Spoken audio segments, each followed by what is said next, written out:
Hey guys, this is Mel, and I'm back to talk about Legends of Tomorrow, episode 411, titled Séance Sensibility, which premiered Monday, April 15th, 2019 on the CW.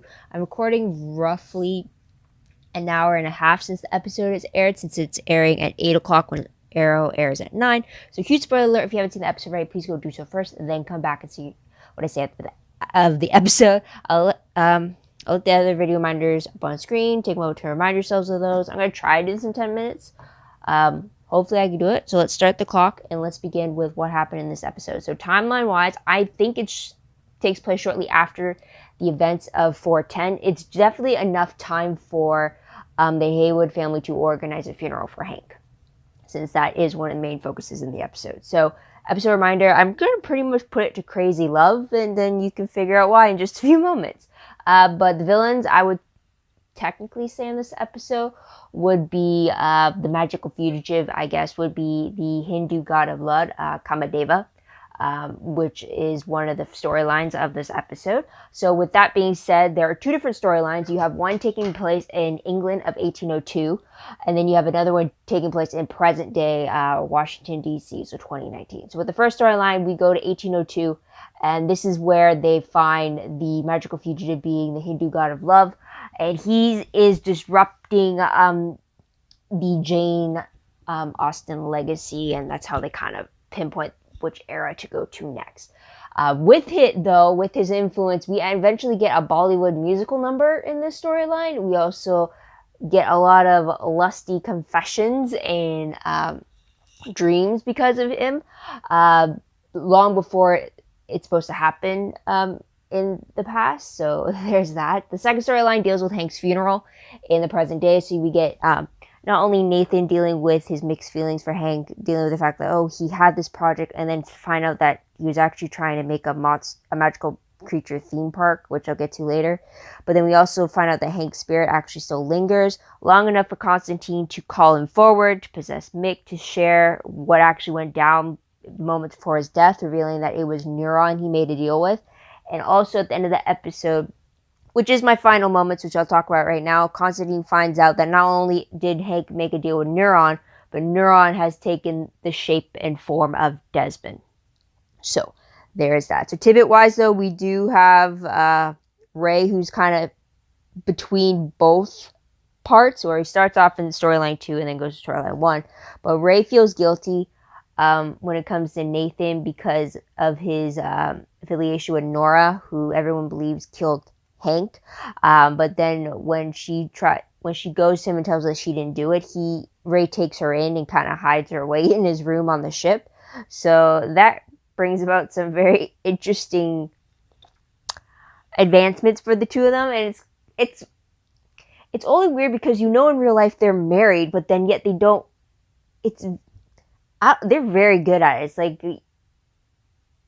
It's like in real life they've been together for so long, but yet they're playing these two people who are just starting off trying to see if there's something between them, and it's just like you could see that awkwardness at the start of it, and it's just like I gotta hand it to them, but they definitely had some steamy stuff in this episode. But there's that. Episode also has Mona mourning the loss of Kanone and the love she got from him and the love she had for him in return and such. We also see Mona, Charlie, and Sarah trying to match make Zari with Nathan, or find her a rebound to kind of test her feelings towards Nathan. The rebound happened to be the Kamadeva, the magical fugitive himself. So that was also a bit of a lusty admission as well, too. So there's that. But let's move on to the most shocking moment of the episode. Ooh, I need a drink soon. But most shocking thing I'd have to say would have to be the Bollywood musical number. I was not expecting it whatsoever. I mean, that's just like, yeah, it's just, I was not, I mean, I guess in the bit of the sizzle reel that we got for 4B, there were hints to it inside. I just didn't think that they would be singing. So that was a surprise, so I'll leave it at that. And so, with my top 3 favorite moments, the first one I would have to say is the argument that happens between Mona and Zarya about their views about romance. Mona, you have her being the diehard what is it called? She's like a diehard romantic. That's the word. I don't know why I blanked, but she's a diehard romantic, and she's dealing with the loss of Kanone.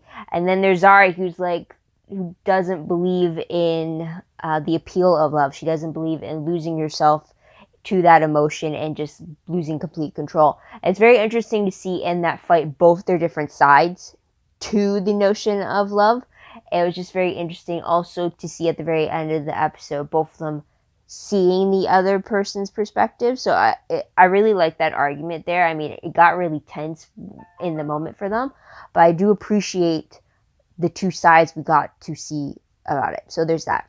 Another favorite of mine was the love-induced actions or dreams that we got in this episode, because it's like, oh my god, it's like shocker. It's like, I could not believe what I was seeing. I could not believe how far the Kamadeva's power or influence reached these people. I mean, you got Mona, Sarah, and Charlie having their own separate intensive dreams that we don't get to see, but we do know that Sarah dreams of Ava, Charlie dreams of was it Bono, I think? I don't know.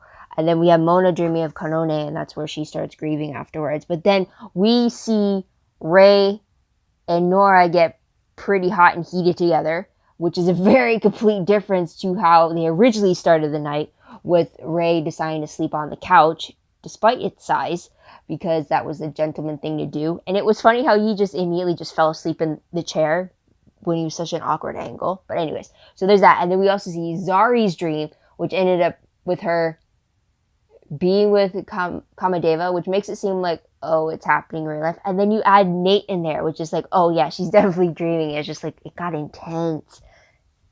So it's like, yeah, it was like a 180 to all like the craziness that you could see, and it's just like, wow. But it definitely gives you an idea of like where their inner desires are heading towards. So there's that. And another favorite, I will have to say, surprisingly enough, it is the musical number. It was just, normally I would not be a fan for just random songs that there's no explanation as to why it's suddenly happening. It's not like they're practicing for a musical or a musical number or a play in the show itself. But like for this one, it was really well done. The cast did a very good job. They sounded amazing. They looked absolutely stunning.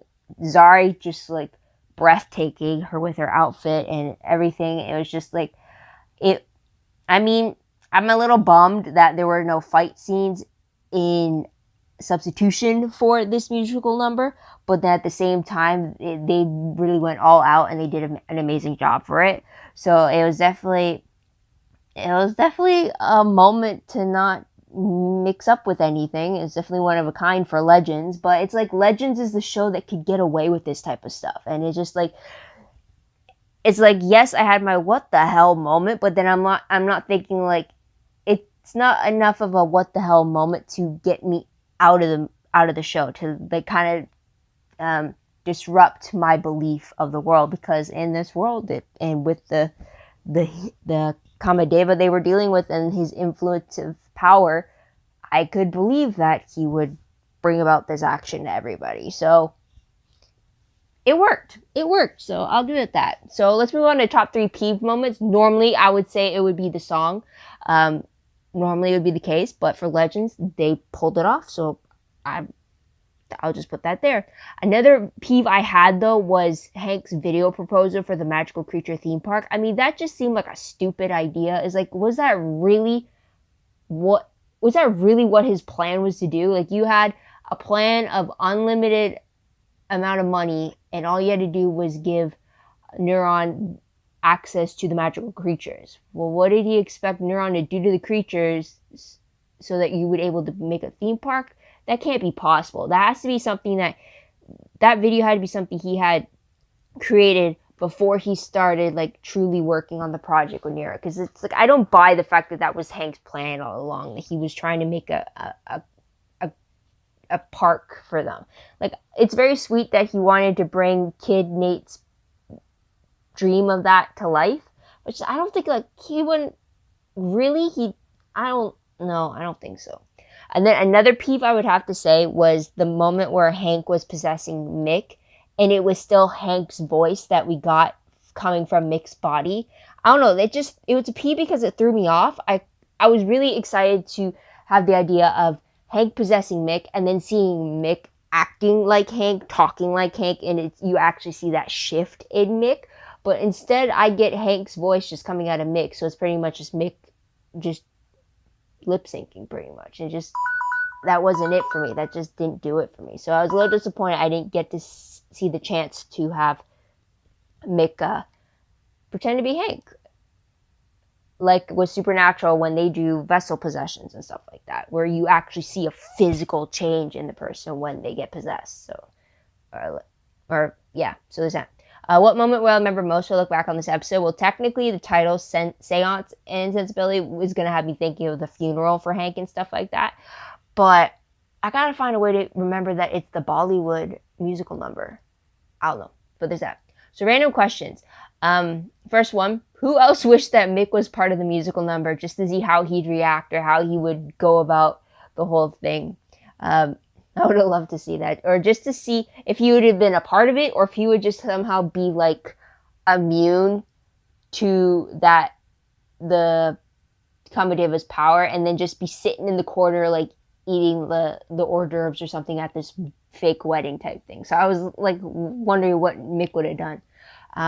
So there's that. And another question, it's more of a logistical one, but because it is April 15th, and Sarah actually appears on tonight's episode of Arrow, which is 7/18. So since she appears, my question is left to first off, is Sarah's return to Star City in 7/18 supposed to happen at the end of Legends Season 4?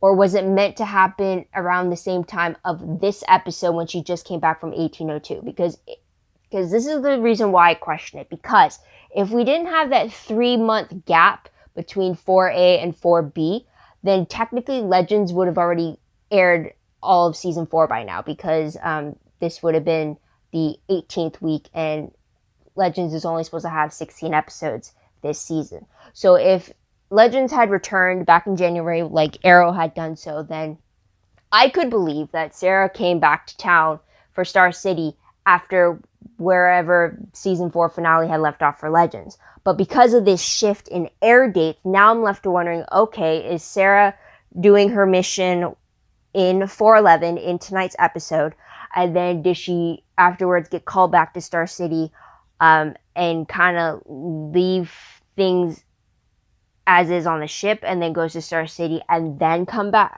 back? I mean, like, the only way I could really know then is if in next week's episode 412, if she makes a reference of her time in Star City. Otherwise, I'm going to be stuck thinking, well, did she make that trip after the events of Season 4? It's like, I don't know. That's the logistics there. Then I'm kind of wondering, because I'm all about timelines, especially with the crossover. A huge thing I have is continuity. And because they're juggling 4 shows, Supergirl's not really so much because they're on another Earth.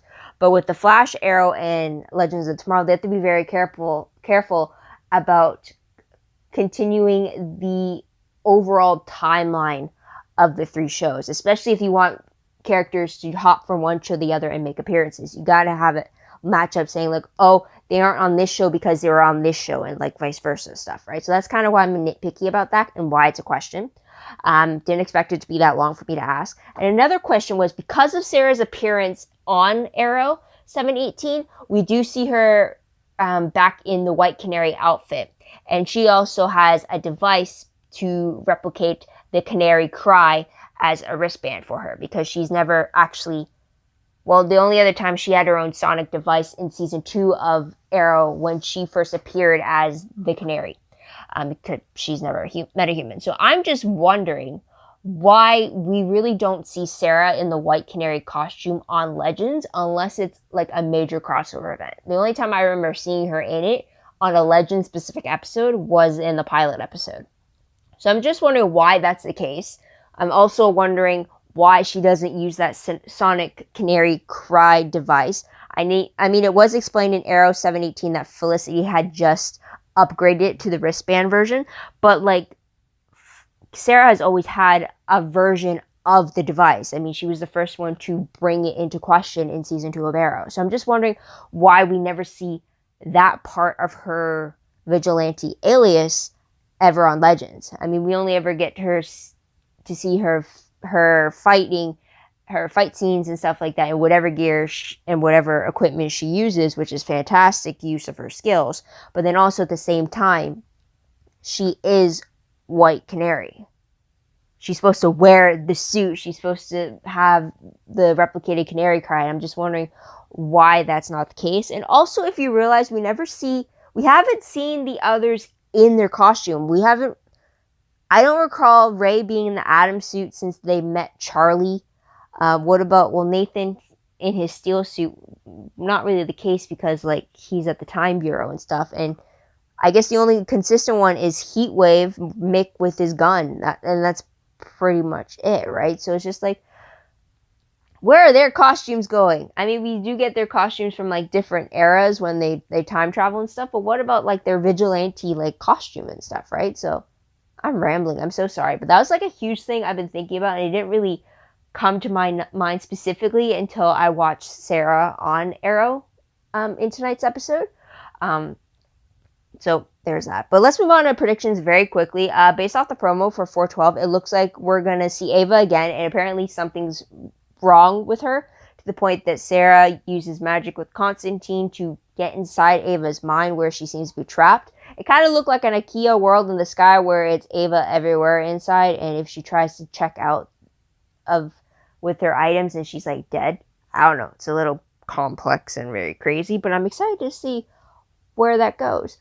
So the synopsis for the episode reads that with darkness on the rise in 2019, the team realizes that a new host of problems have arisen as they have been cleaning up history. Sarah tries to save Ava from a fate worse than death while battling her own demons. Nora and Constantine work together to take down a powerful demon, and meanwhile Zari gets unsolicited advice from Mona, Charlie, and even Mick. So that's going to be interesting there. Also, another thing as well that I'm always wondering, why is it when they time travel, time still passes in the present day for them? Like, I'm assuming if you're going to time travel to the past or the present, past or the future, whatever, but then when you're done with that trip, why don't you just return to the moment just after you left so that you're not really missing any time in your actual time?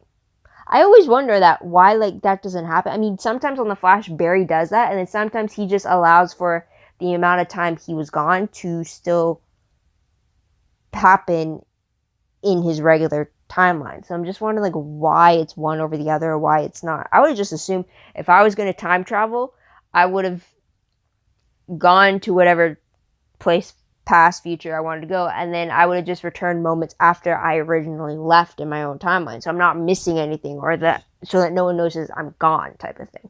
But again, that's just me, that's my own logic.